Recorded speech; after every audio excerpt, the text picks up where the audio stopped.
Yo, what's up guys? Most of you by now have already tried out the new elusive realm called Dreaming Deep. I myself have spent many hours on this new event trying to get all the rewards, and I have concluded that I do not like this event at all. Now I know it is an unpopular take as I have heard most of you enjoyed playing it, but hear me out, alright? Now before I talk about my problems with Dreaming Deep, I first want to share with you 4 tips regarding this event that will make your life easier. Tip number 1. Make sure you use your sensor to look for crates in certain zones. They will give you extra dream fragments. For example, in this zone, before you engage the last group of enemies, go to the back. Yeah, just go to the back, destroy the crates and grab the free dream fragments first, then you can finish up on the enemies. Tip number 2. Use your skill, your liberation and your concerto energy first before you use your synergy burst. Because synergy burst restores all energy and resets the cooldown for everything, so you can spam your skill and liberation again after your synergy burst. Very OP. Oh my! Okay, tip number 3. Do not activate the recruitment shop if you don't have enough dream fragments to recruit characters. Now, I can imagine some of you did this accidentally at least once, right? Come on, be honest. You open the shop, then you realize that you don't have enough dream fragments to recruit all the characters that you want. And after you close it, it's gone. And now you have to wait until you reach the next recruitment shop again. The truth is that there's no hurry to activate the knot. I will advise you to just go around the map, collect more dream fragments first. You can always come back to the recruitment shop later. Alright, tip number 4. This is the most important one. Achieving different endings on each map depends on the activation of interlude knots. Now, what are interlude knots? If you see certain knot with the question mark icon and the name is interlude something something, yeah, that's the one. Your decision whether to activate the knot or ignore it totally will determine the ending you are going to get. I have a complete chart right here for the second map with 2 different endings. You can pause the video and figure it out yourself. And this one here is for the third map with 3 different endings.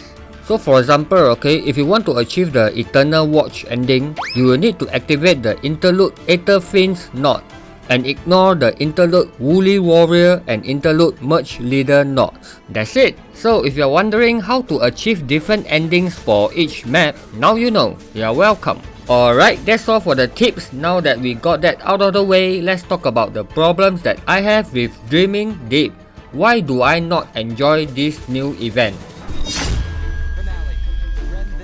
Problem number 1. Every run is too time consuming. This is the biggest issue in my opinion. Do you guys remember your first ever run on the first map? I'm sure most of you aim to full clear the whole map, right? You activated every single knot you possibly can on the map, and by the end of the run, you realize that at least 1 hour have passed. 1 hour! 1 run! What the hell? Bruh. And then on your second run on the second map, maybe you try to speed run it this time, but no matter how hard you try, no matter how fast you skip all the dialogues, it will still take you at least 40 minutes to complete the run. You see, this is what I mean. Every run will take you about 40 minutes to 1 hour to complete, and that is just ridiculous. Tell me I'm wrong.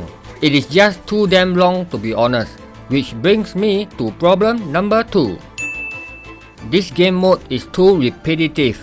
Now, don't get me wrong, I had fun on my first run even though it took me an hour. And on my second run, I was like, alright, let's do it again. Let's try to use the other bonds and get all the rewards. And I still enjoyed it. However, by the third run onwards, I was already starting to feel sick of repeating the same old run again and again, with a little deviation this time just to achieve the different endings. But still, it is the same 1 hour run as before. Now, if one run is like 10 minutes, 20 minutes, hey, sure, no problem. I will repeat it 3, 4, 5 times, easy peasy. But when every run is like 40 minutes to 1 hour, that is a huge problem. Not many players have that kind of patience, especially the casuals. Ain't nobody got time for that. How is that fun? I don't get it. Repeating the same 1 hour run again and again. Which part of that sounds fun to you? Guys, am I the only one here? Please let me know in the comment, alright? Problem number 3. All the texts are way too long. I'm mainly talking about the metaphor and the bond description text. Kuro could have simplified the text and make it more concise or something. There are like more than 10 different bonds here. You know, maybe it's just me, but let's be honest, how many of you bothered to read every single one of them? Definitely not me. I did not read a single shit. All I know is that 3 characters of the same bond will give you synergy burst. That's it. Then I just randomly pick a bond, max level it, and read through everything. Here in this run, during the final fight, I somehow managed to one-shot the last boss, and I did not even know how I did that, I swear. It could be my metaphors, it could be my max level bond, I don't know. And I don't care, I just can't be bothered to read a long wall of text, okay? And also, at this point, this is already my 5th or 6th run, I think. And I'm already mad, super mad at the amount of time I have to spend on this event to get all the rewards, while not having as much fun as before. You know what I mean? So anyway, these are my honest thoughts regarding the new Elusive Realm, Dreaming Deep.